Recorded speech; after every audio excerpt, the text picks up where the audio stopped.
Hello guys, welcome to my YouTube channel the nursing show. आज आशा करती हूँ कि आप सभी स्वस्थ होंगे।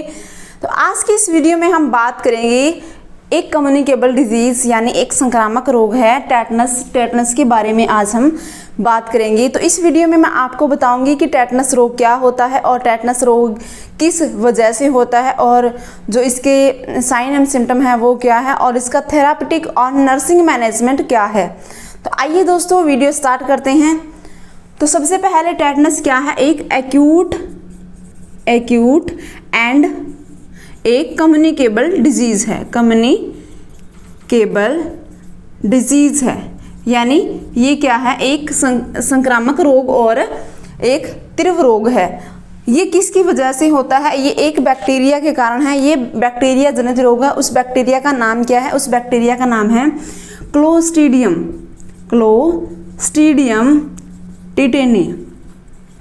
यानी ये क्लोस्ट्रीडियम टेटेनी नामक बैक्टीरिया के कारण ये डिजीज होता है। इसका मोड ऑफ ट्रांसमिशन यानी ये कैसे किसके द्वारा ये फैलता है, तो ये क्या होता है, कोई भी इंजर्ड पर्सन है तो वो ये कहाँ पाया जाता है, ये धूल, मिट्टी और जो कैटल है यानी पालतू पशु है, कैटल, गाय, भैंस एंड घोड़ा और जो शिप्स यानी भेड़ है, ये आदि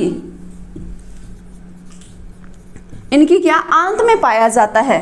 किन में पाया जाता है, आंत में पाया जाता है। ये जब इनके मल के द्वारा बाहर एक्सक्रीट होता है यानी बाहर उत्सर्जित होता है, तो ये क्या होता है, जो ये बैक्टीरिया है क्लोस्ट्रीडियम टेटनी है, ये धूल और मिट्टी के अंदर आ जाता है। ये साथ में इसके स्पोर्स पाए जाते हैं।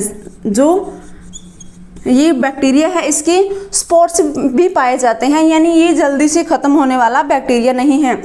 जब कोई इंजर्ड पर्सन यानी किसी की पर्सन की इंजरी हुई है तो वो उस धूल और मिट्टी के संपर्क में आता है तो उसको टेटनस डिजीज होने के चांसेस बढ़ जाते हैं। तो अब इसके साइन सिम्टम के बारे में बात करते हैं। इसके साइन और सिम्टम क्या है, सबसे मेन इसका साइन और सिम्टम क्या है कि इसका सबसे मेन साइन और सिम्टम, फर्स्ट साइन सिम्टम है नेक रिजिडिटी प्लस लो जॉ। आपसे क्वेश्चंस ऐसे पूछा जाएगा कि इसका जो सबसे मेन साइन और सिम्टम क्या है, वो है नेक रिजिडिटी एंड लॉक जॉ। यानी जो पर्सन है जिसको टेटनी रोग है वो क्या, उसको जो जबड़ा है वो क्या हो जाता है, जाम हो जाता है, माउथ ओपन नहीं कर पाता। दूसरी इसकी सबसे इम्पॉर्टेंट जो साइन और सिम्टम है वो क्या है, व्यक्ति की कैसी आकृति हो जाती है, धनुषाकार आकृति हो जाती है। कैसी आकृति, धनुषाकार आकृति, धनुषाकार पोजीशन हो जाती है व्यक्ति की। ये सबसे दूसरा मेन साइन और सिम्टम है। साथ में व्यक्ति को क्या होता है, हाई ग्रेड फीवर भी आता है, हाई ग्रेड फीवर यानी व्यक्ति को हाई ग्रेड फीवर रहता है। तीसरा साइन सिम्टम, फोर्थ इसका कन्वल्जन यानी व्यक्ति को दौरे आते हैं, दौरे भी आते हैं। साथ में ये क्या है, एक पूरे बॉडी में क्या करता है, स्पाज्म यानी ऐंठन क्रिएट करता है। ऐंठन कहाँ क्रिएट करता है, ये श्वसन मार्ग में, श्वसन मार्ग यानी रेस्पिरेटरी ट्रैक्ट है, वहाँ पे ये क्या करता है, ऐंठन क्रिएट करता है, स्पाज्म क्रिएट करता है। जो मसल्स हैं उनको कॉन्ट्रैक्ट कर देता है जिसकी वजह से, और साथ में ये कहाँ, जो नेक है यानी गर्दन है वहाँ पर भी ये स्पाज्म क्रिएट करता है। उसकी वजह से क्या डिफ़िकल्टी होती है, अगर श्वसन मार्ग में जो ऐंठन है वो क्रिएट हो जाए तो उसकी वजह से क्या डिफ़िकल्टी होती है, उसको क्या होएगा, सांस लेने में सांस लेने में कठिनाई, उसको कठिनाई आएगी कि वो सांस नहीं ले पाएगा। एग्जैक्टली सी बात है, अगर श्वास मार्ग के अंदर स्पाज्म क्रिएट हो जाता है तो उसमें सांस लेने की डिफ़िकल्टी आएगी और नेक में अगर उस पर्सन को स्पाज्म क्रिएट हो रहा है तो उसको क्या होएगा, वो कुछ भी निगल नहीं पाएगा या चबा भी नहीं पाएगा, उसका माउथ भी ओपन नहीं हो रहा तो वो निगल कैसे पाएगा। इसके साथ ही इसका एक मेन और साइन सिम्टम है कि व्यक्ति है वो फ्रैक्चर भी, उसके फ्रैक्चर भी हो सकते हैं, यानी उसको बार बार कन्वल्जन आ सकते हैं तो उसकी इंजरी और होने के चांसेस बढ़ जाते हैं। हमारा नेक्स्ट इसका साइन सिम्टम हमने पढ़ लिए हैं, इसका हम कैसे थेराप्टिक मैनेजमेंट करेंगे, यानी हम इसका थेराप्टिक मैनेजमेंट कैसे करेंगे, यानी उपचारात्मक मैनेजमेंट हम कैसे करेंगे। इसका उपचारात्मक मैनेजमेंट में फर्स्ट है कि हम जो डॉक्टर है उसकी सलाह के अनुसार, डॉक्टर की सलाह अनुसार ट्रीटमेंट करेंगे। फर्स्ट हम नर्सेस का रिस्पॉन्सिबिलिटी बनती है कि हम डॉक्टर की सलाह के अनुसार उसका ट्रीटमेंट करेंगे।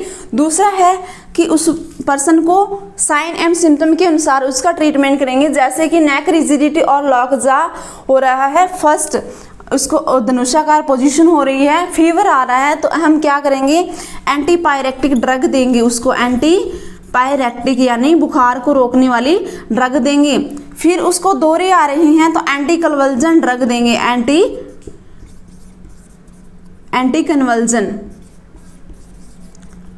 उसको ड्रग देंगे, यानी दौरों को रोकने वाली दवाई भी देंगे। साथ में उसको क्या हो रहा है, एंटन क्रिएट हो रही है, यानी पूरी बॉडी में स्पाज्म क्रिएट हो रहा है, तो उसके लिए हम क्या करेंगे, एंटी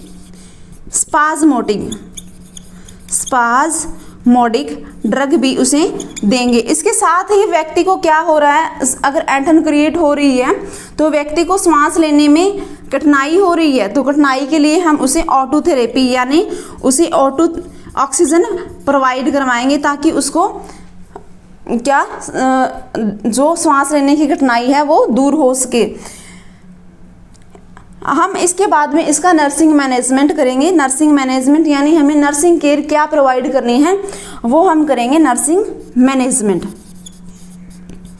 नर्सिंग मैनेजमेंट हम क्या करेंगे, सबसे पहले हमारा नर्सेज का जो रिस्पॉन्सिबिलिटी है वो क्या बनती है कि जिस डॉक्टर है उसकी सलाह के अनुसार हमें फॉलो करना है। कोई भी ट्रीटमेंट है वो हमें डॉक्टर की सलाह के अनुसार फॉलो करना है। हमारा फर्स्ट रिस्पॉन्सिबिलिटी है कि डॉक्टर की सलाह के अनुसार कोई भी ट्रीटमेंट है उसको शुरू करें।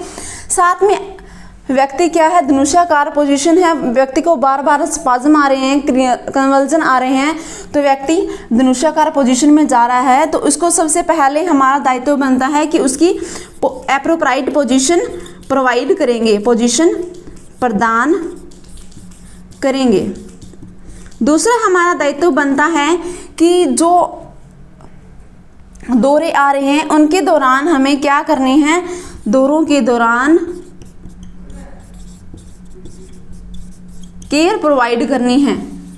यानी व्यक्ति को दौरे आ रहे हैं, उसको पता नहीं है कि वो किस स्थिति में कैसे कहाँ पे है, तो उसके दौरान अगर पर्सन को दौरे आ रहे हैं तो उसको, जैसे कि मैंने आपको बताया कि नेक रिजिडिटी और लॉक जा इसका साइन सिम्टम है। इन लॉक जो में अगर व्यक्ति को लॉक जो हो रहा है तो उसकी जो टंग है वो क्या हो सकती है, दांतों के बीच में आ जाएगी, इससे उसे इंजरी होने के चांसेस बढ़ जाते हैं, इसलिए दौरों के दौरान उसकी केयर करनी है।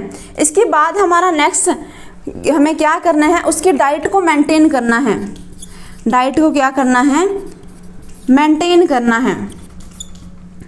डाइट को मेंटेन क्यों करना है, क्योंकि पर्सन को लॉक जा है, उसके नेक में रिजिडिटी है, वो कुछ भी क्या नहीं कर पाएगा, निगल नहीं पाएगा, इसीलिए उसको जो डिहाइड्रेशन है और वीकनेस की समस्या है वो क्या बढ़ जाएगी, इसीलिए हमें उसकी डाइट को मेंटेन करके रखना है। आईवी थेरेपी भी प्रोवाइड करनी है। आईवी थेरेपी यानी व्यक्ति अगर कुछ भी नहीं लेने के चांसेस में है तो उसे क्या करना है, आईवी थेरेपी के द्वारा हमें ग्लूकोज वगैरह कोई डीएनएस आरएनएस उसको देना है। ओके, इसके बाद में हम बात करते हैं इसके प्रिवेंशन की, यानी इसका प्रिवेंशन क्या है, प्रिवेंशन यानी इसके बचाव हम कैसे करेंगे। तो हमारा इसका बचाव की बात आती है तो सबसे पहले NIS यानी नेशनल इम्यूनाइजेशन शेड्यूल, NIS के अनुसार हम जो भी व्यक्ति इंजर्ड पर्सन है उनका टीकाकरण करेंगे। और NIS यानी नेशनल इम्यूनाइजेशन शेड्यूल के अनुसार जो प्रेग्नेंट लेडी है उन्हें टिटनेस के 2 टीके लगाए जाते हैं। कब कब लगाए जाते हैं? फर्स्ट इंजेक्शन लगाया जाता है जब फर्स्ट मंथ की प्रेगनेंसी होती है, एज सून एज जब पता चल जाता है कि प्रेगनेंसी कंसीव हो गई है तो तब उसको फर्स्ट इंजेक्शन लगाया जाता है। और दूसरा इंजेक्शन कब लगाया जाता है? दूसरा इंजेक्शन फर्स्ट इंजेक्शन के जस्ट 1 मंथ के अंतराल के बाद लगाया जाता है दूसरा इंजेक्शन। इसके साथ ही अगर लेडीज 3 साल के बाद पुनः गर्भवती होती है तो उसको एक खुराक बूस्टर की लगाई जाती है, बूस्टर खुराक लगाई जाती है। इसके साथ ही जो 1 से 5 साल के बच्चे हैं उनके लिए भी NIS है जो नेशनल इम्यूनाइजेशन शेड्यूल है, उनमें टीकाकरण का जो ब्यौरा है वो दिया गया है। जैसे टेटनस का टीका पेंटावलेंट के अंदर ही, पेंटावलेंट टीका है उसके अंदर ही दिया गया है। पेंटावलेंट में 5 टीके होते हैं लेकिन उसमें एक टीका है टेटनस का।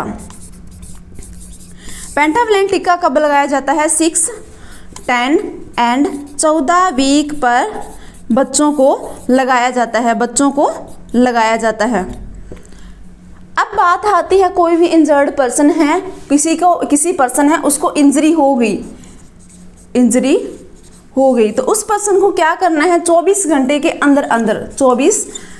के अंदर TT का इंजेक्शन लगवाना चाहिए ताकि टेटनस के रोग है उसे बचाव हो सके।